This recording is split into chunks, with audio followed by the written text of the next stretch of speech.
If men value their purity the way they value their ego, this whole generation will look different. Stay with me because this one is going to sting a little bit.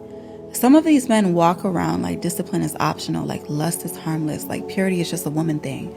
But biblically, purity was never gendered. God did not say woman flee sexual sin. He said you flee it, meaning both of us, men and women. And Galatians 5 already laid it out. Sexual immorality, impurity, wild living. Those who live like this will not inherit the kingdom of God. That applies to men too. Not just the woman they sleep with. But here's the real truth nobody wants to talk about. A man's ego will make him chase attention, but his lack of purity will make him ignore accountability. He'll brag about who he slept with, but won't say a word about the conviction he felt afterward. He'll spend money on women because it's easier than spending time with God. He'll chase bodies because he's scared to confront his own brokenness.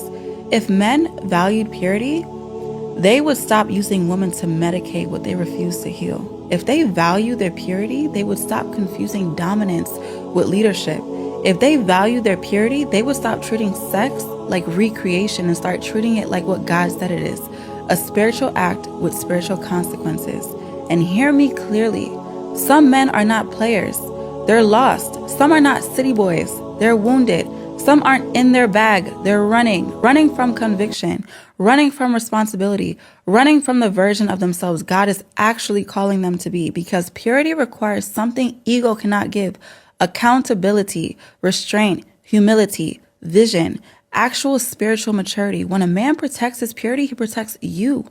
When a man honors God with his body, he learns how to honor a woman with his actions. When a man submits his desires to God, he becomes trustworthy with someone else's heart.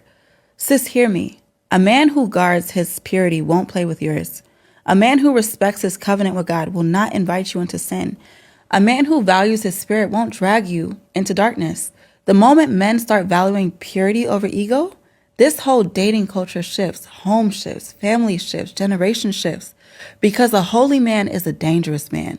Dangerous to the enemy, dangerous to generational patterns, dangerous to anything that tries to destroy what God is building. So stop letting men lead with ego and act like purity does not apply to them. God holds them to the same standard. And remember, God does not miss.